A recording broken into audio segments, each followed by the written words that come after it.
துக்கமாக இருக்கும்போது துக்கமாக இருக்கணும், சந்தோஷமாக இருக்கும்போது சந்தோஷமாக இருக்கணும். அல்லேலூயா, அல்லேலூயா. கடந்த 2 நாட்களுக்கு முன்பு எனக்கு பயங்கர பல்லு வலி. நேற்றும் பல்லு வலி, இன்றைக்கும் பல்லு வலி. காலையில் தான் ஹாஸ்பிட்டல் போயிட்டு கொஞ்சம் அப்படி ரெடி பண்ணிவிட்டு வந்திருக்கிறேன். கர்த்தருக்கு ஸ்தோத்திரம், அல்லேலூயா. அதனால் இந்த சிலுவை தியான கூட்டத்தில் 2வது முறையாக இங்கே வந்து கர்த்தருடைய வார்த்தையை பகிர்ந்து கொள்வதற்கு இந்த வாய்ப்பு கொடுத்த அருமையான எம்பெருமான் இயேசுபிரமான் அவருக்கு முதல்ல நம்ம தேங்க்ஸ் பண்ணணும். அல்லேலூயா. அவர் இல்லைன்னா நம்மளாம் இங்கே உட்காந்துருக்க முடியாது இல்லையா? அதனால் அவருக்கு நம்ம தேங்க்ஸ் பண்ணுறோம். 2வது அருமையான அண்ணன் மோசஸ் அண்ணன், அவங்களுக்கு நாங்கள் ரொம்ப தேங்க்ஸ் பண்ணுறேன். கர்த்தர் நல்லவர். அல்லேலூயா.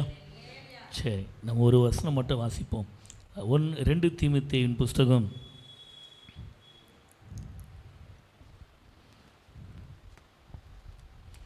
2 தீமோத்தேயு 1ஆம் அதிகாரம் 7வது வசனம்.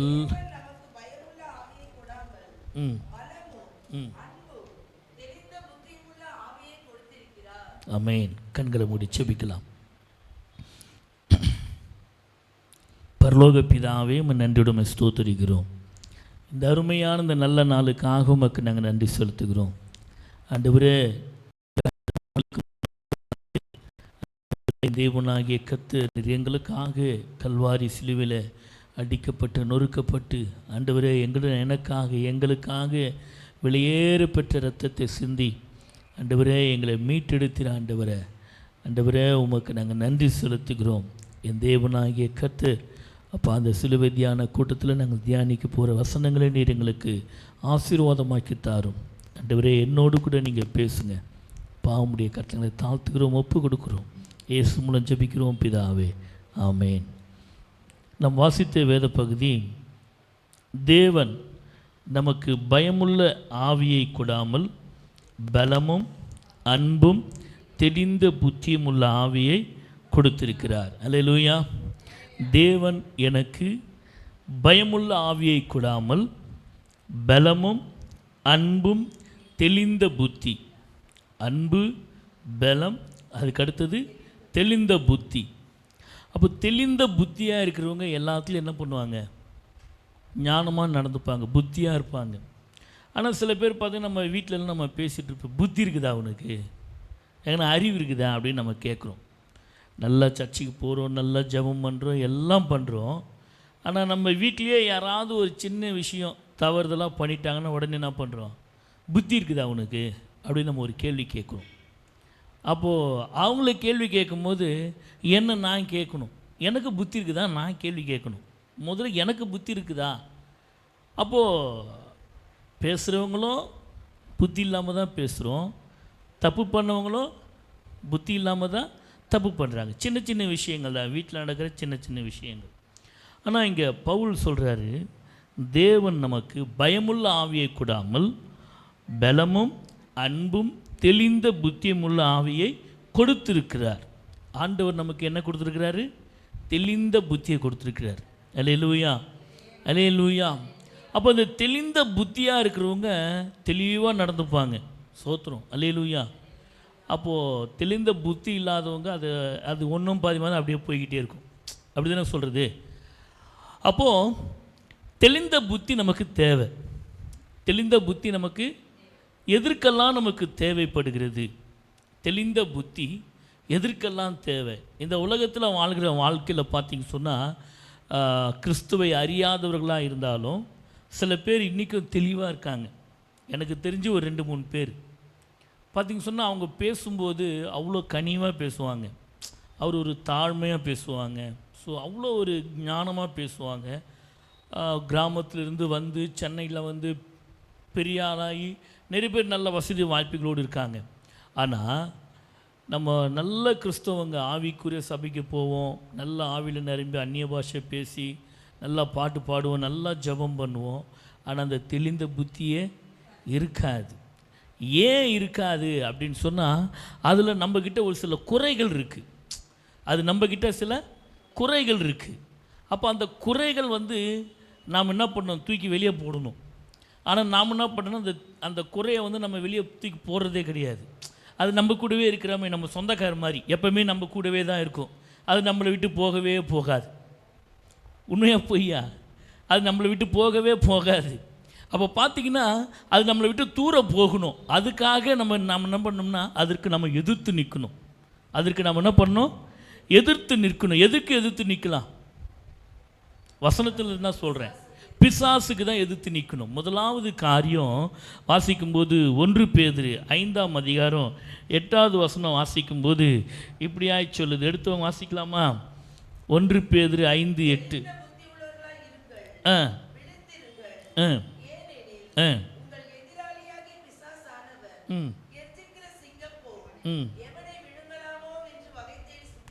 ஆமாம், எவனை விழுங்கலாமோ என்று வகை தேடி சுற்றி திரிகிறானாம். அப்போ என்ன பண்ணுமா? முதலாவது அவன் நம்மளை விழுங்க போகிறான், விழுங்கிறதுக்கு ரெடியாக இருக்கிறான்னு சொன்னால் நாம் என்ன பண்ணோம்? தெளிந்த புத்தியாக ரெடியாக இருக்கணும். அவன் ரெடி ஆகிறதுக்கு முன்னாடியே நாம் என்ன பண்ணிடணும்? தெளிந்த புத்தி. அதுதான் பிசாசுக்கு நம்ம என்ன பண்ணுமா? அதாவது புத்தி தெளிந்த புத்தி உள்ளவர்களாக இருந்து விழித்திருந்து உங்கள் எதிராளி பிசாசு கெர்ச்சிக்கிற சிங்கம் போல எவனை யாரை விழுங்கலாமோ என்று வகை தேடி சுற்றி திரிகிறான். இன்றைக்கி தெளிந்த புத்தி வேணும்னு சொன்னால் எதுக்குன்னு கேட்டிங்கன்னா, பிசாசு வந்து ரொம்ப அழகாக பேசுவான், ரொம்ப நல்லவன், அவன் ரொம்ப நல்லவன். என்னை கேட்டால் நான் தான் சொல்லுவேன், அவன் ரொம்ப நல்லவன். அவன் பேசும்போது பார்த்திங்கன்னா நல்லா அப்படியே நம்மளை அப்படியே பிரெயின் வாஷ் பண்ணுவான் பாருங்கள். அந்த மாதிரி ஒரு பிரெயின் வாஷ் பண்ணுவான். ஏவாள்கிட்ட போய்ட்டு என்ன சொன்னா உங்களுக்கே தெரியும், எல்லாருக்கும் வசனம் தெரிஞ்சவங்க தான், தெரியாதவங்க யாருமே இல்லைங்க.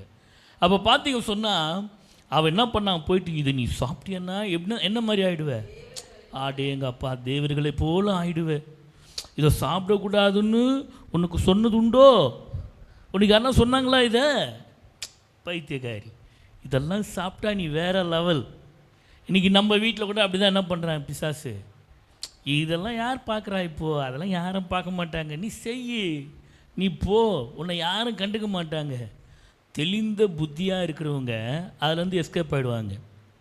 தெளிந்த புத்தி இல்லாதவங்க தான் என்ன பண்ணுவாங்கன்னா அவன் கையில் போய் மாட்டிக்கிட்டு சின்ன பின்னமாகிடுவாங்க. அந்த குடும்பம் ஒன்றுமில்லாமல் போயிடும், அந்த வாழ்க்கை ஒன்றுமில்லாமல் போயிடும். அப்போது ஒரு மனுஷனுக்கு தேவை என்னன்னு கேட்டிங்கன்னா தெளிந்த புத்தி தேவை.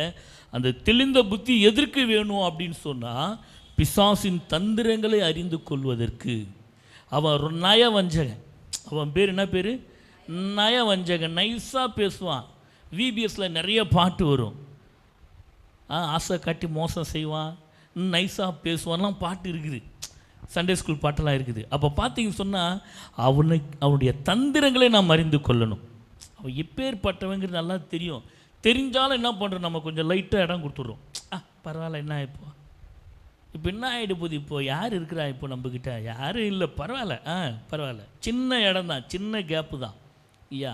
அப்போ பார்த்தீங்கன்னு சொன்னால் இந்த தெளிந்த புத்தி நமக்கு தேவை. எதுக்கு தேவைன்னு சொன்னால் பிசாசினுடைய தந்திரங்களை நாம் அறிந்து கொள்வதற்கு. அவருடைய தந்திரங்களை நாம் அறிந்து கொண்டோமானால் அவங்ககிட்டேருந்து நம்ம என்ன பண்ணலாம்? தப்பித்து இல்லை தப்பிச்சிக்கலாம். இல்லைன்னா அவன் நம்மளை என்ன பண்ணுவான்? வாயில போட்டு மிழுங்கிடுவான். கர்ஜிக்கிற சிங்கம் போல வகை தேடி சுற்றி திரிகிறான். பிசாசின் தந்திரங்களை அறிந்து கொள்வதற்கு நமக்கு தெளிந்த புத்தி தேவை. ரெண்டாவது காரியம் பார்த்தீங்க சொன்னால் 1 கொரிந்தியர் 15ஆம் அதிகாரம் 34ஆம் வசனம். 15:30.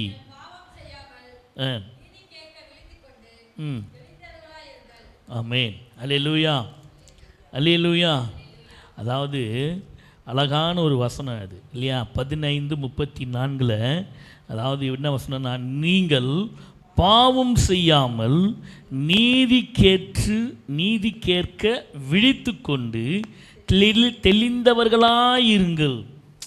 இன்றைக்கி ஒரு மனுஷன் தெளிந்த புத்தி வேணும். எதற்காக அப்படின்னு சொன்னால் பாவம் செய்யாமல் இருப்பதற்கு தெளிந்த புத்தி வேணும். பாவம் செய்யாமல் இருப்பதற்கு தெளிந்த புத்தி வேணும். இன்றைக்கி என்ன பண்ணுறாங்க? பாவம் ஈஸியாக பண்ணிட்டு போயிடுறாங்க. எல்லார் வீட்டில் நடக்குது.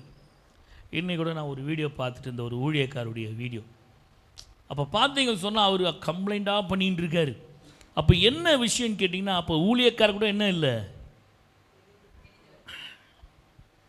நல்லா பிரசங்கம் பண்ணுறாரு, நல்லா டான்ஸ் ஆடி, நல்லா ஒர்ஷிப் பண்ணி நல்லா பண்ணுறாரு. ஆனால் அவருக்கே என்ன இல்லை, அது இல்லாமல் போயிடுச்சு. ஏன் சொன்னால், பாவம் செய்யாமல் இருப்பதற்கு தெளிந்த புத்தி தேவை இல்லையா? ஆமாம், இன்றைக்கி நிறைய பேர் நம்ம பார்க்குறோம், நிறைய கிறிஸ்தவர்களாகட்டும் கிறிஸ்துவை அறியாதவர்களாகட்டும் சின்ன சின்ன விஷயத்தில் தவறி போயிடுறாங்க. சின்ன சின்ன விஷயந்தான் இல்லையா? எல்லோரும் அப்படியே கேட்டால் எல்லாம் சொல்லுவாங்க, நானும் மனுஷன்தான், நானும் மனுஷன்தான், எனக்கும் ஆசை பாசம்லாம் இருக்குது, நானும் என்ன பண்ணுறேன், எனக்கும் சரீரம் இருக்குது, எனக்கும் வாய் இருக்குதுன்னு இஷ்டத்துக்கு பேச முடியுமா? வயிறு இருக்குதுன்னு கண்டத்தையும் சாப்பிட முடியுமா? சரி, வயிறு இருக்குது, கொஞ்சம் அரளி விதையை கொஞ்சம் அரைச்சி சாப்பிட்றது நல்லா இருக்கும்ல, டேஸ்ட்டாக தானே இருக்கும் இல்லையா? இன்றைக்கி நான் கூட என்ன பண்ணேன், ஒரு தயிர் சாதம் சாப்பிட்டேன். அந்த தயிர் சாதத்தை பாய் தான் சாப்பிட்டேன். என்னடான்னு கேட்டால், அது பழைய சாதம், பழைய சாதத்தில் கலரி கொடுத்துருக்காங்க. அது ஒரு மாதிரி நோசம் ஆகி போயிருக்கு. ஏன் சொல்ல வரேன்னா, நல்லா இல்லை வச்சுட்டேன், நல்லா இருக்குதுன்னு இஷ்டத்துக்கு சாப்பிட்டா வயிறு கட்டு போயிடும், தோற்றுரும், அப்புறம் சாயங்காலம் மீட்டிங்க்கு வர முடியாது. ஏன் சொல்ல வரேன்னு சொன்னால், இன்றைக்கி பாவம் செய்யாமல் இருப்பதற்கு நமக்கு தெளிந்த புத்தி தேவை. வசனம் அழகாய் சொல்லுது, நீதி கேட்க விழித்து கொண்டு தெளிந்தவர்களாயிருங்கள், சிலர் தேவனை பற்றி அறிவில்லாதிருக்கிறார்களே. சிலர் தேவனை பற்றி, அப்போ ஆண்டவரை பற்றி நல்லா அவங்களுக்கு தெரியும், ஆண்டவரை பற்றி நல்லா தேவனை குறித்த ஒரு பயம் கட்டாயம் இருந்திருக்கும். அப்படி இருந்தும் அவருன்னா நம்மளை பார்த்துக்கிட்டா இருக்கிறாரு பக்கத்தில் உட்காந்துக்கிட்டு. எதுக்கு பாவம் செய்கிறதுக்கு. அவர்னா பக்கத்தில் இருக்கிறாரு, ஊழியக்காரம்மா பக்கத்துலேயாவா இருக்காங்க, பாஸ்டர் ஐயா பக்கத்துலேயாவா இருக்கிறாரு. நான் எங்கே போகிறேன், என்ன பண்ணுறேன், ஏது செய்கிறேன், இன்னும் பார்க்குறேன், எல்லாத்தையும் தேவனை பற்றி அறிவில்லாதிருக்கிறார்களா? வசனம் அழகாக சொல்லுது, தேவனை பற்றி அறிவில்லாதிருக்கிறார்களே. அடுத்த பகுதி சொல்லுது, வாசிக்கும்போது நமக்கே ஒரு மாதிரியாக இருக்குது இல்லை? பவுல் சொல்கிறார், உங்களுக்கு வெட்கம் உண்டாக இதை சொல்லுகிறேன், உங்களுக்கு வெட்கம் உண்டாக சொல்லுகிறேன். அறிவில்லை, எதுக்கு? பாவம் செய்யாமல் இருக்க முடியல, தேவனை பற்றி அறிவு கிடையாது. நல்ல ஒரு கிறிஸ்துவ வாழ்க்கை வாழ்ந்தாலும் என்ன பண்ணுறாங்க, பாவம் செய்கிறாங்க. பாவம் செய்யாத மனுஷன் இந்த உலகத்தில் யாருமே இல்லை. பரிசுத்தமாய் வந்த ஒரே ஒரு தெய்வம் இயேசு கிறிஸ்து மாத்திரமே இல்லையா? எல்லாரும் பாவம் செய்து தேவ மகிமை அற்றவர்களாகின்னு வசனம் சொல்லுது. எல்லாரும் பாவம் செய்கிறோம், இருந்தாலும் பாவம் செய்யக்கூடாதுன்னு நமக்கு நல்லா தெரியும். ஏன்னா அவர் பரிசுத்தர். வசனம் அதான் சொல்லுது, நான் பரிசுத்தர் ஆகியால் நீங்களும் பரிசுத்தராக இருங்கள். வசனத்தை படிக்கிறோம், நல்லா ஜோம் பண்ணுறோம், பைபிள் படிக்கிறோம், ஆனால் சில விஷயத்தில் என்ன பண்ணுறோம், நமக்கு அறிவில்லாமல் போயிடுது, தெரிவில்லாமல் போயிடுது. ஆண்டவரை குறித்து ஒரு அறிவு கிடையாது, ஒரு வெட்கம் கிடையாது. ஐயோ இதை நான் செய்கிறேனே, பின்னாடி என்ன நடக்கும் அதை பற்றி யோசிக்கிறதே கிடையாது. இன்றைக்கி அநேக குடும்பத்தில் பார்த்திங்கன்னு சொன்னால் நிறைய பிரச்சனை. பாஸ்டர் நல்லா ஊழியம் செய்வார், மனைவி என்ன பண்ணுவாங்க, இன்னும் இவ்வளோ லேட்டாக வரீங்க, எங்கே போனேன், எங்கே போயிட்டு வந்தேன், என்ன பண்ணிட்டு வந்தேன், என்ன எடுத்துகிட்டு வந்தேன், போனியே சீக்கிரம் வரமாட்டேன் வீட்டுக்கு, நாங்களாம் சாப்பிட உக்காந்துட்ருக்கோம். நான்லாம் சொல்லிட்டு வந்துட்டேன் எங்கள் வீட்டில் காலையிலே, அம்மா என்னெல்லாம் எதிர்பார்க்காது, 10 மணிக்கு மேலே ஆகிடும், நீ சந்தோஷமாக சாப்பிட்டு என்ன பண்ணு, படுத்துரு, என்ன எதிர்பார்க்காத. நான் வந்தேன்னா இருக்கிறத சாப்பிட்டு நானும் படுத்துடுறேன், சரியா? சொல்லிட்டோம்னா பிரச்சனையே இல்லை. சொல்லாமல் கொள்ளாமல் போயிட்டோன்னு வச்சிங்களேன், லேட் ஆகிடுச்சுன்னா, ஏன் சொன்னால் தேவனை பற்றி அறிவில்லை, யாருக்குமே இல்லை, யாருக்குமே கிடையாது. தேவனை பற்றி அறிவில்லை, அதை நான் வெட்கம் உண்டாக சொல்லுகிறேன்னு பவுல் சொல்கிறார். அப்போ இன்றைக்கி நீங்களும் நானும் தெளிந்த புத்தி வேணும். எதுக்கு வேணும்? பாவம் செய்யாமல் இருப்பதற்கு. பாவம் செய்யாமல், நான் என்ன பாவம் பண்ணிட்டேன், யாரை பார்த்து பாவம் செய்கிறேன்னு சொல்கிறேன்? நான் என்ன தான் சொன்னேன், உங்களை சொல்லலை, உங்களை நான் சொல்லவே இல்லை. பவுல் சொல்கிற மாதிரி போதிக்கிற நானே ஆகாதவனா போயிடக்கூடாது. அல்லேலூயா, அல்லேலூயா. அதனால தான் நான் எப்போவுமே சொல்லுவேன், எனக்கு நான் தான் பிரசங்கம் பண்ணுவேன், எனக்கு நான் தான் சொல்லுவேன். சாலமோன் நீ பண்ணுறது சரியில்லை, உங்களை பார்த்து சொல்ல முடியாது, ஏன்னா நீங்களாம் ரொம்ப நல்லவங்க, இல்லை, நீங்களாம் ரொம்ப நல்லவங்க, தங்கமானவங்க, ஆனால் நான் சரியில்லை, என்னை நான் சரி செய்து கொள்ள வேண்டும். நான் அதான் சொல்லுவேன், சாலமோன் உனக்கு தெளிந்த புத்தி வேணும். எதுக்கு? பாவம் செய்யாத. பிசாசின் தந்திரங்களை கரெக்டாக கண்டுபிடிக்கணும். இன்றைக்கி நிறைய வீட்டில் கோபம் வருது. ஏன்? கோபம் கொண்டாலும் பாவம் செய்யாதிருங்கள். வசனம் அதானே சொல்லுது, கோபம் கொண்டாலும் பாவம் செய்யாதிருங்கள். அப்போது கோபம் வந்தாலும் என்னது? அது பாவம்தான். கோபம் கொண்டாலும் பாவம்தான். அப்போ கோபப்பட்டாலும் பாவம் செய்கிறோம். வாயில் வர வார்த்தை தாறுமாறாக வருது. வாயில் வர வார்த்தை தாறுமாறாக வருது. எப்படி தான் வரும்னு தெரியாது. ஐயோ, இத்தனை நாளாக நானும் பார்த்தேன், அவங்க அவ்வளோ பொறுமையாக இருந்தாங்க. எப்பா என்னம்மா பேசுகிறாங்க அவங்க பேசுகிறத காது கொடுத்து கேட்கவே முடியல. இத்தனைக்கும் ஒரு ஆவிக்குரிய சபைக்கு போகிறவங்க, நல்லா அந்நிய பாஷை பேசுகிறவங்க, வாயை திறந்தாலே அடுத்தவங்க சாபம் இருது, அடுத்தவங்களை சபிக்கிறது. நீ நல்லா இருக்க மாட்டேன், நாசனமாக போயிடுவேன், ஒன்று வரும்போது இல்லை கூடையில் இந்த கோணியில் குத்திக்கிட்டு வருவாங்க, இல்லை போகிறான் பாரு தண்ணியில் அடிச்சு செத்துருவான் பாரு, இப்படியே தான் பேசுவாங்க. எதுக்கு? எங்கே போகிறவங்க? ஆவிக்குரிய சபைக்கு போகிறவர்கள். உங்களை சொல்லலை, என்ன சொல்கிறேன், சரிங்களா? அப்போ பார்த்தீங்கன்னு சொன்னால் இன்றைக்கி உங்களுக்கும் எனக்கும் தெளிந்த புத்தி தேவை. எதுக்குன்னா பாவம் செய்யாமல் இருப்பதற்கு. அடுத்த காரியம், மூன்றாவது காரியம் பார்த்தீங்க சொன்னால் லூக்காவின் சுவிசேஷம் 15ஆம் அதிகாரம் 17வது வசனம் வாசிக்கும்போது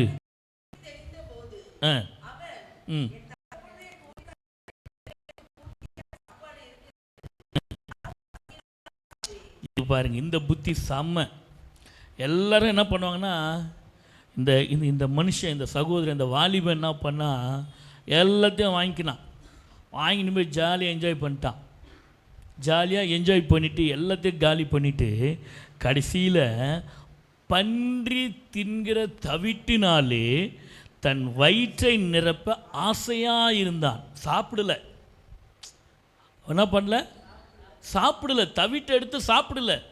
சாப்பிடுவதற்கு, வயிற்றை நிரப்புவதற்கு ஆசையாக தான் இருந்தான். அவன் ஆசைப்பட்டதை ஒருத்தரும் அவனுக்கு அதை கொடுக்கல. ஒருத்தரும் அதை அவனுக்கு கொடுக்கல. நிறைய பேர் சொல்லுவாங்க, அவன் சாப்பிட்டான். இந்த நாடகம்லாம் நடிக்கும்போது பார்த்திங்கன்னா அவனை அடித்து பிடிச்சி வெளியே போடான்னு துரத்துவாங்க இந்த நாடகம்லாம் நடிக்கும்போது. ஆனால் வசனம், அவன் தன் வயிற்றை நிரப்புவதற்கு ஆசையாக இருந்தான், ஒருவனும் அதை அவனுக்கு கொடுக்கவில்லை. ஒருவேளை அவன் எடுத்துக்கிட்டு வாய்க்கிட்ட வந்திருப்பான், வாய்க்கிட்ட இதையாவது சாப்பிட்டு தான் வயிற்றை நிரப்பலான்னு சொல்லிட்டு வரும்போது தட்டி விட்டுருக்கலாம், வாய்ப்புகள் இருக்குது இல்லையா? அப்போ தான் அவன் யோசிக்கிறான், ஐயோ இவனுக்கு எங்கே வந்தது? எல்லாம் சொல்லுவாங்க, ஒரு இது ஒன்று சொல்லுவாங்க, புத்தி எங்கே வந்துதா?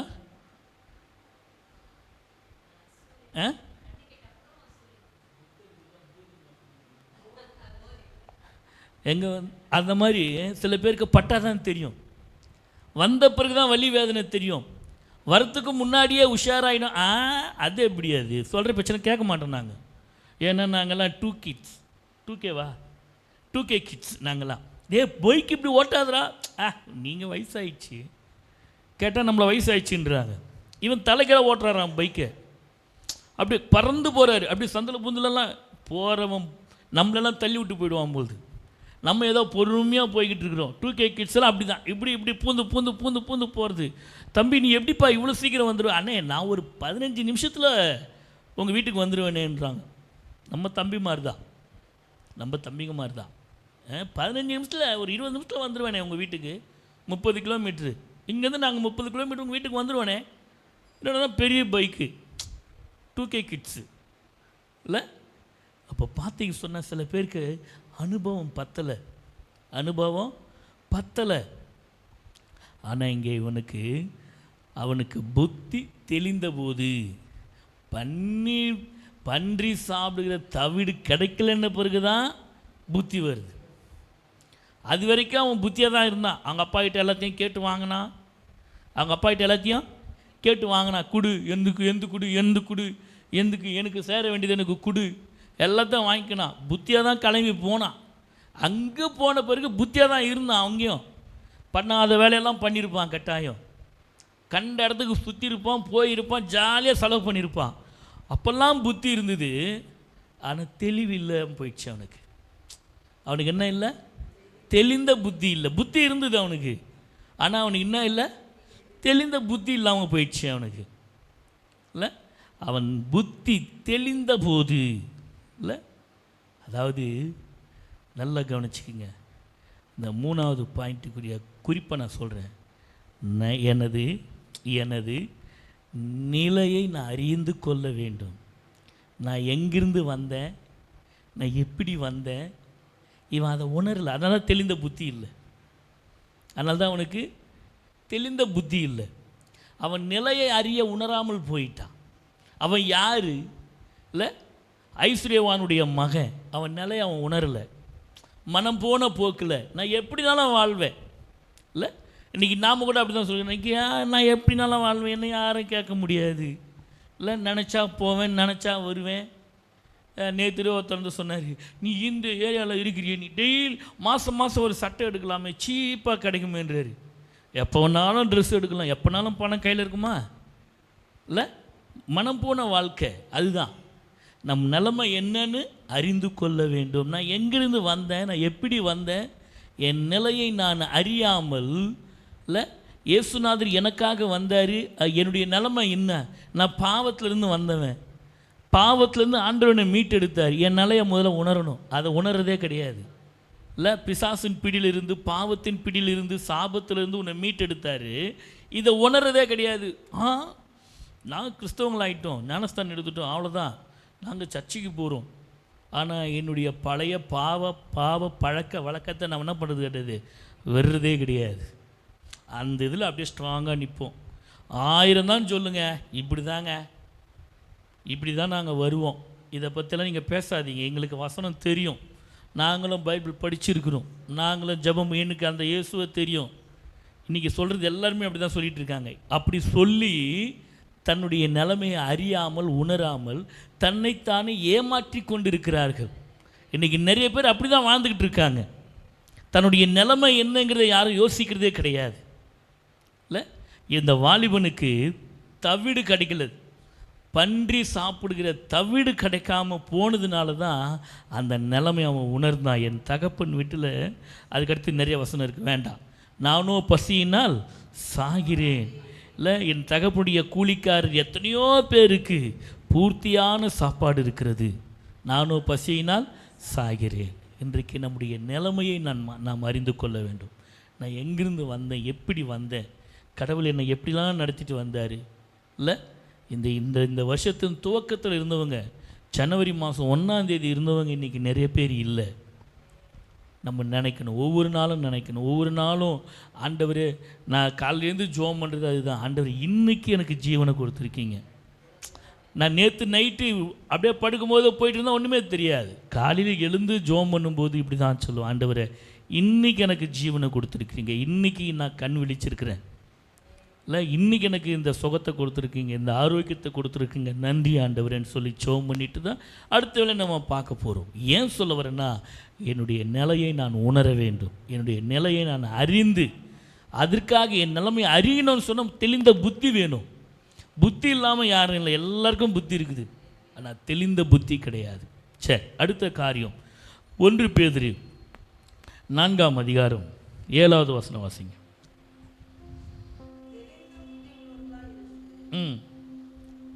வாசிங்க.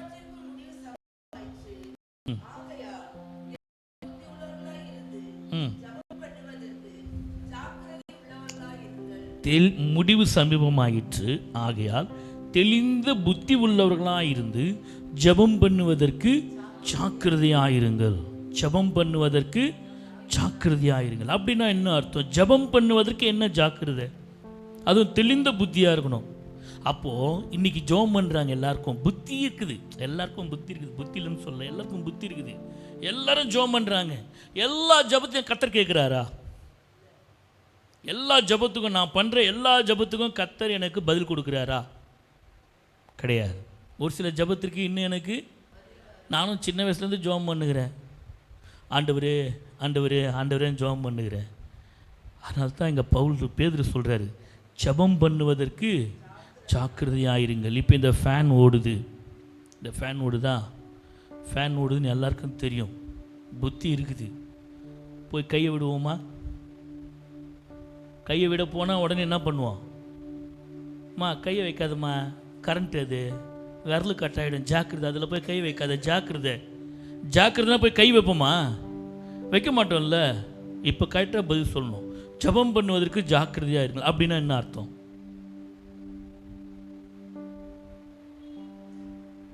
ஜெபம் பண்ணுவதற்கு ஜாக்கிரதை சொல்லுங்க. நான் சொல்ல மாட்டேன், நீங்கள் சொன்னதான் நான் சொல்லுவேன். ஜெபம் பண்ணுவதற்கு ஜாக்கிரதை. ஃபேனில் கை விடாத ஜாக்கிரதை. கை விடுவோமா விட மாட்டோமா? விட மாட்டோம். அப்போ ஜெபம் பண்ணுவதற்கு ஜாக்கிரதை. ஜெபம் பண்ணலாமா வேண்டாமா? இதுனா வம்பா போச்சு. ஏம்மா ஃபேனில் போய் கை விட்டால் கை துண்டாயிடுமா? கை துண்டாயிடும்ல. அப்போ ஜாக்கிரதைன்னு சொல்கிறோம்ல. குழந்தைங்க போய் கையை விட்டா என்ன சொல்கிறோம் நம்ம? கை விடாதா, ஜாக்கிரதை ஜாக்கிரதை சொல்கிறோமா இல்லையா? இப்போ பேதுரு சொல்கிறாரு ஜெபம் பண்ணுவதற்கு ஜாக்கிரதைன்றாரு. ஜெபம் பண்ணலாமா வேணாமா?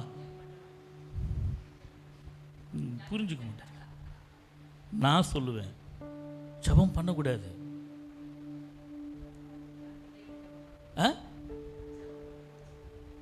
நீ ஜெபம் பண்ற, உன் ஜெபத்துக்கு பதில் வரலையே, ஏன்?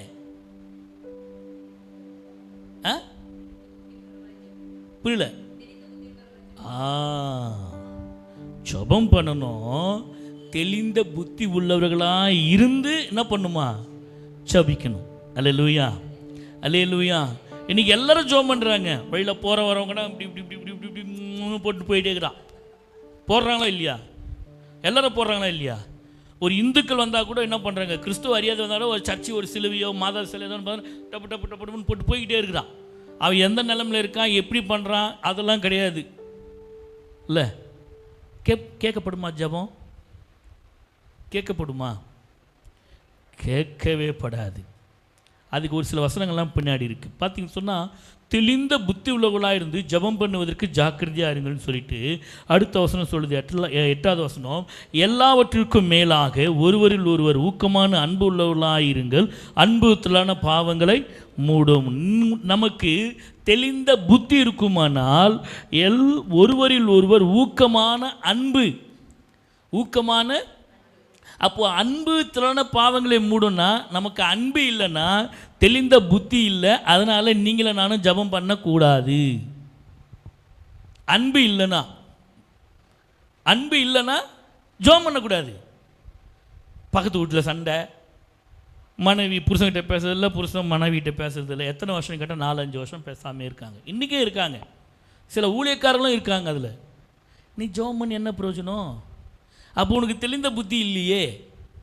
இல்லை, அடுத்து இன்னொரு வசனம் சொல்லு, முறுமுறுப்பு இல்லாமல் ஒருவரை ஒருவர் உபசரியுங்கள். இன்றைக்கி நிறைய வீட்டுக்கு நீங்களாம் வந்துக்கிறீங்க, உங்கள் வீட்டுக்கு நான் வரேன், நீங்களே பாவம் தோசையோ சப்பாத்தியோ ஏதோ ஒன்று சுட்டு சாப்பிட்லான் இருக்கிறீங்க, 4-5 செஞ்சு வச்சு ஃபேமிலியாக. நான் நடுவில் வரேன், வந்தோடனே இந்த ஐயா வந்துட்டார். அப்போ பார்த்து இந்த ஐயா வந்துட்டார். இம்மா நான் உங்களை சொல்லம்மா, என்ன சொல்கிறேம்மா, இந்த ஐயா வந்துட்டார், இவர் வேறு வந்துட்டாரா, அந்த சிக்கன் வேறு, ஐயோ இந்த பசங்க என்ன பண்ணுவானுங்க, சரி வேறு வழியே இல்லை, போடு 2 தோசையை போடு, அந்த கறி குழம்பை ஊற்று. எங்கள் வீட்டில் நடக்குதுப்பா, நான் சொல்கிறேன். புரிதுங்க நான் சொல்ல வருது? நடக்குதா இல்லையா? பக்கத்து வீட்டிலேருந்து யாராவது ஒரு குழந்தை வந்துட்டா என்ன பண்ணுறேன், அதை அனுப்புடா, கதவு மூடுறான், அது வேற வந்துச்சு, அதுக்கு வேற தரணும், அனுப்புடாத சொல்கிறோமா இல்லையா? சொல்கிறோமா இல்லையா? ஏம்மா நீங்கள் சொல்லலைன்னு தானே சொல்கிறேன், நான் சொல்கிறேம்மா, நீங்கள் சொன்னீங்கன்னா சொல்கிறேன். இல்லை, முறுமுறுப்பு இல்லாமல் உபசரிங்கள். எபிரேயர் அதை சில நேரங்களில் தேவ தூதரையும் உபசரித்து அன்பு அவங்களை மூடும். பண்ணக்கூடாது. முறுமுறுப்பு இல்லாமல் என்ன பண்ணுமா? உபசரிக்கணும். அப்புறமா பார்த்தீங்கன்னு சொன்னால் கடைசி சொல்லுது, அவன் 10வது வசனம், அவன் பெற்ற அதன்படியே நீங்கள் தேவனுடைய பற்பல கிருபைகளை ஈவுகளை பகிர்ந்துக்கும் நல்ல உக்கிரனக்காரர் போல ஒருவருக்கொருவர் உதவி செய்யுங்கள். இன்னைக்கு நிறைய பேருக்கு உதவி செய்யறதுக்கு மனசே கிடையாது. அப்போ ஜெபம் பண்ண, அப்போ ஜெபம் பண்ணக்கூடாது. உதவி செய்கிறவர்கள் தெளிந்த புத்தி உள்ளவர்கள். என்னால் முடிஞ்ச உதவி ஏதோ ஒன்று, 10 ரூபா கேட்குற இடத்துல 2 இருக்குதா, 1 ரூபா கொடு, மனசு இல்லையே, மனசு இல்லையே, அப்புறம் எப்படி நீ ஜெபம் பண்ணுற? உன் ஜபம் எப்படி கேட்கப்படும்? அதனால தான் சொல்லியிருக்காரு, தெளிந்த புத்தி உள்ளவர்களாக இருங்கள். அது பார்த்தீங்கன்னா முன்னாடி பகுதி பார்த்தீங்கன்னா முடிவு சமீபமாயிற்று, எல்லாவற்றிற்கும் முடிவு சமீபமாயிற்று, தெளிந்த புத்தி உள்ளாயிரு, ஜபம் பண்ணு, ஜாக்கிரதையாக ஜபம் பண்ணு. அப்படின்னா எனக்கு அன்பு, எல்லோரையும் நேசிக்கணும், எல்லோரும் என்ன பண்ணணும், நேசிக்கணும். நான் உங்களை நேசிக்கிறது போல் நீங்கள் என்ன பண்ணுங்கள், ஒருவரில் ஒருவர் அன்பாக இருங்கள். இல்லை வசனம் அப்படி தானே சொல்லுது. அதுக்கு அடுத்தது முறுமுறுப்பு இல்லாமல் உபசரியுங்கள், இல்லை உதவி செய்யுங்கள். ஒருவன் போதித்தால், நல்லா கவனிக்கணும், ஒருவன் போதித்தால் தேவனுடைய வாக்கினின்படி போதிக்க கடவன். கர்த்தருடைய வசனம் என்ன சொல்லுதோ அதன்படி போதிக்கணும். ஒருவன் உதவி செய்தால் தேவன் தந்தருளும் பலத்தின்படி செய்ய கடவன். எல்லாவற்றிலையும் இயேசு கிறிஸ்து மூலமாய் தேவன் மகிமைப்படும்படியே செய்வீர்களாக. அல்லேலூயா. நான் செஞ்சேன், நான் அந்த சர்ச்சுக்கு இவ்வளோ காணிக்க கொடுத்தேன், நான் இதுக்கு நான் இந்த சேர் வாங்கி கொடுத்தேன், நான் தான் என் மைக்கு வாங்கி கொடுத்தேன். இல்லை இன்றைக்கி எல்லாம் சொல்கிறது தான், நான் தான் கொடுத்தேன், எங்கள் ஃபேமிலி பேர் வரணும். இன்றைக்கி எல்லோரும் என்ன பண்ணால் ஒரு சேர் வாங்கி கொடுத்தோன்னா பின்னாடி பேர் எழுதி தராங்க. நிறைய சர்ச்சில் பார்த்துருக்கேன். ஒரு பொருள் வாங்கி கொடுத்தோன்னா அதில் பேர் டொனேஷன், அன்பளிப்பு, சோ குடும்பத்தார் எழுதி கொடுக்குறாங்களா இல்லையாம்மா? நடக்குது. இல்லை நான் எதை செய்தாலும் வசனம் அழகாக சொல்லுது 11ஆவது வசனத்தில், இயேசு கிறிஸ்து மூலமாய் தேவன் மகிமைப்படும்படி நான் எதை செய்தாலும், எதை கொடுத்தாலும், எதை பண்ணாலும், இல்லை அதுதான் தெளிந்த புத்தி. அல்லேலூயா. எல்லாம் செய்கிறாங்க, எல்லாம் செய்கிறாங்க, புத்தி இருக்குது எல்லாருக்கும், எல்லாம் செய்கிறாங்க, உதவி செய்கிறாங்க, சாப்பாடு உபசரிக்கிறாங்க, அன்பு செலுத்துகிறாங்க. ஆனால் புத்தி இருக்குது, ஆனால் தெளிந்த புத்தி கிடையாது. அப்போ தெளிந்த புத்தியாக இருந்து ஜெபம் பண்ண வேண்டும். அல்லேலூயா. சில பேர் ஜெபம் பண்ண சொன்னாங்கன்னா அப்படியே இங்கே கன்னியாகுமரி ஆரம்பித்து காஷ்மீர் வரையும் போயிடுவாங்க. அப்படியே இன்னதான் பண்ணாங்கன்னு கடைசி முஷ்டபரி கேட்டோம்னா எதுக்குமா ஜெபம் பண்ண? சில பேர் ஜெபம் பண்ண சொன்னால் பிரசங்கம் பண்ணுவாங்க, ஜபத்திலே பிரசங்கம் பண்ணுவாங்க, ஜப குறிப்பு சொல்லுவாங்க, அந்த ஜப குறிப்பு சொல்லுவாங்க, ஜப குறிப்பை விட்டுருவாங்க, எதையோ பண்ணிகிட்டு இருப்பாங்க. தெளிந்த புத்தி கிடையாது. ஜெபம் பண்ணுறாங்க, புத்தி இருக்குது, ஆனால் தெளிந்த புத்தி கிடையாது. இல்லை அப்போ என்ன பண்ணோம்னா தெளிந்த புத்தி உள்ளவளாய் ஜெபம் பண்ண வேண்டும். கடைசியாக பார்த்தீங்க சொன்னால் அதே 1 பேதுரு 1ஆம் அதிகாரம் 13ஆம் வசனம். ம் ம் ம் ம் ம் ம் ஆமேன். அவருடைய வருகையில், இயேசு கிறிஸ்து வருகையில் நீங்களும் நானும் பிரவேசிப்பதற்கு தெளிந்த புத்தி வேணும். அல்லேலூயா. தெளிந்த புத்தியாக இருந்தாங்க 5 பேர். ஆண்டவர் வரும்போது அவங்கள கூட்டிகிட்டு போயிட்டார். மண்ணெண்ணெய், தீவெட்டி எல்லாம் ரெடியாக இருந்தது, எண்ணெய் எல்லாம் ரெடியாக இருந்தது இல்லையா? தெளிந்த புத்தி இருந்தது. இன்னொரு 5 பேருக்கு புத்தி இருந்தது, ஆனால் ஆயத்தமாக இல்லையே. இல்லை அப்போ அவருடைய வருகையில் பிரவேசிப்பதற்கு உங்களுக்கும் எனக்கும் தெளிந்த புத்தி தேவை. அல்லேலூயா, அல்லேலூயா. அப்போது உங்களுக்கு எனக்கும் அந்த தெளிந்த புத்தி இருக்குமானால் அவருடைய வருகையில் அந்த வசனம் அழகாய் சொல்லுது, நீங்கள் உங்கள் மனதின் அறையை கட்டிக்கொண்டு தெளிந்த புத்தி உள்ளவர்களாக இருந்து இயேசு கிறிஸ்து வெளிப்படும் போது, அவருடைய வருகையில் அவர் வெளிப்படும் போது நீங்களும் நானும் அவருக்கு எதிர்கொண்டு போக ஆயத்தமாக இருப்பதற்கு தெளிந்த புத்தி தேவை. அல்லேலூயா, அல்லேலூயா. இன்னைக்கு நிறைய பேருக்கு இருக்கிறாங்க, எல்லாம் ரெடியாக தான் இருக்கிறாங்க. ஒருத்தர் சொல்கிறாங்க, அப்பா எப்பயோ சொன்னார் இயேசுநாதர், இவங்களும் 2000 வருஷமாக சொல்லுங்கிறாங்க, இன்னும் வருவார். அல்லேலூயா, வருவார். அவர் வரேன்னு சொன்னால் கட்டாயம் வருவார், தரேன்னு சொன்ன கட்டாயம் தருவார், கொடுக்குறேன்னு சொன்னால் கட்டாயம் கொடுத்துருவார். அல்லேலூயா. அவர் லேட்டாக கொடுத்தாலும் லேட்டஸ்ட்டாக கொடுப்பார். அல்லேலூயா. அப்படி லேட்டஸ்ட்டாக கொடுத்தாலும் பெஸ்ட்டாக கொடுப்பார், ஒஸ்ட்டாக தரமாட்டார். நம்ம வாழ்க்கையில் எது கொடுத்தாலும் என்ன அப்படி தான் சொல்லி, என்னுடைய வாழ்க்கையில் கர்த்தர் கொடுத்தது எல்லாமே பெஸ்ட்டு தான், ஒன்று கூட வேஸ்ட்டே கிடையாது. அல்லேலூயா. ஒரு வேளை வேஸ்ட்டு மாதிரி தோணும், இது ஒன்றுத்துக்கும் வேலைக்காகாத மாதிரி தோணும், ஆனால் பின்னாடி பார்த்திங்கன்னா அதுதான் ஆசீர்வாதமாக இருக்கும். அல்லேலூயா, அல்லேலூயா. அப்போ நீங்களும் நானும் ஆண்டவருடைய சமூகத்தில் இந்த நாளில் நம்ம வந்திருக்கிறோம். ஆண்டவர்கிட்ட ஒரே ஒரு விஷயம் கேட்க போகிறோம். ஆண்டவரே, புத்தி இருக்குது, ஆனால் தெளிந்த புத்தியை எனக்கு தாங்கன்னு சொல்லி நம்ம கேட்க போகிறோம். எதுலெல்லாம் நம்ம தெளிந்த புத்தியாக இருக்கணும், ஏதாவது சொல்லுங்க பார்க்கலாம். சிம்பிளான வார்த்தை தான் சொன்னேன். பிசாசின் தந்திரங்களை அறிந்து கொள்ளணும், பாவம் செய்யாமல் இருக்கணும், நமது நிலையை அறிந்து கொண்டு தெளிந்த புத்தியாக வேணும். ஜெபம் பண்ணுவதற்கு தெளிந்த புத்தி தேவை, அவருடைய வருகையில் பிரவேசிப்பதற்கு நமக்கு புத்தி தெளிந்த புத்தி தேவை. அப்படியே கண்களை மூடுவோமா? எல்லாரும் கண்களை மூடி ஆண்டவரை பார்த்து, ஆண்டவரே எனக்கு இந்த தெளிந்த புத்தி தாரும் ஆண்டவரே. நான் இடறி போகிறேன், எத்தனையோ விஷயத்தில் நான் தப்பு செஞ்சிடறேன் ஆண்டவரே. நான் ஞானமாக நடக்கணும்னு தான் பார்க்குறேன், ஆனால் என்னால் என்ன பண்ண முடியல, ஞானமாக நடக்க முடியல ஆண்டவரே. ஆண்டவர்கிட்ட எல்லாரும் வாயில திறந்து கேட்போமா? ஓ ஹல்லேலூயா, ஹல்லேலூயா, ஹல்லேலூயா. இயேசுவே உமக்கு நன்றி ஆண்டவரே. அப்பா ஆமை துதிக்கிறோம், ஸ்தோத்திரிக்கிறோம் ஆண்டவரே. ஓ தேங்க்யூ ஜீசஸ், ஹல்லேலூயா. இயேசுவே உமக்கு நன்றி ஆண்டவரே. அப்பா ஆமை நன்றியுள்ள இதயத்தோடு ஸ்தோத்திரிக்கிறோம் ஆண்டவரே. ஐயா, என்னுடைய குறைகள் ஆண்டவரே, அப்பா மகள் மண்டை வருவதற்கு என்னிடத்தில் என்ன குறை இருக்கிறதோ ஆண்டவரே, அதையெல்லாம் நான் சரி செய்து கொண்டு ஆண்டவரே உம்முடைய ராஜ்யத்தில் உம்முடைய வருகையில் ஆண்டவரே, அப்பா மண்டை வருவதற்கு ஆண்டவரே ஒரு விஷயம் என்ன எங்களை தகுதிப்படுத்துவீராக ஆண்டவரே. இந்த நல்ல நாளில் அப்பா, அந்த லெந்து நாட்களில் ஆண்டவரே, இந்த சிலுவை தியான கூட்டத்தில் ஆண்டவரே, ஐயா உம்முடைய வசனத்தை கேட்டிருக்கிறான்ப்பா. அப்பா கேட்கிற நான் ஆண்டவரே, போதிக்கிற நானே ஆகாதவனாய் போகாதபடிக்கு உம்முடைய சத்திய வசனங்களுக்கு கீழ்ப்படிந்து அதன்படி நடக்க எனக்கு நீர் கிருபை பாராட்டுவீராக. இயேசுவே உங்கள் கர்த்தங்களை தாழ்த்துகிறோம் அப்பா, உம்முடைய கர்த்தங்களை ஒப்பு கொடுக்கிறோம். நீங்கள் எங்களை நடத்துங்க, நீங்கள் எங்களை பொறுப்பெடுத்துக் கொள்ளுங்க. எங்கள் வாழ்க்கையில் நீர் எது செய்தாலும் அதை நன்மைக்கு ஏதுவாகவே செய்கிறீர் ஆண்டவரே. அப்பா எங்களை தாழ்த்துகிறோம், உம்முடைய கர்த்தரை ஒப்பு கொடுக்கிறோம். ஆசீர்வதியும். இயேசு மூலம் ஜெபிக்கிறோம் எங்கள் ஜீவனுள்ள நல்ல பிதாவே, ஆமென்.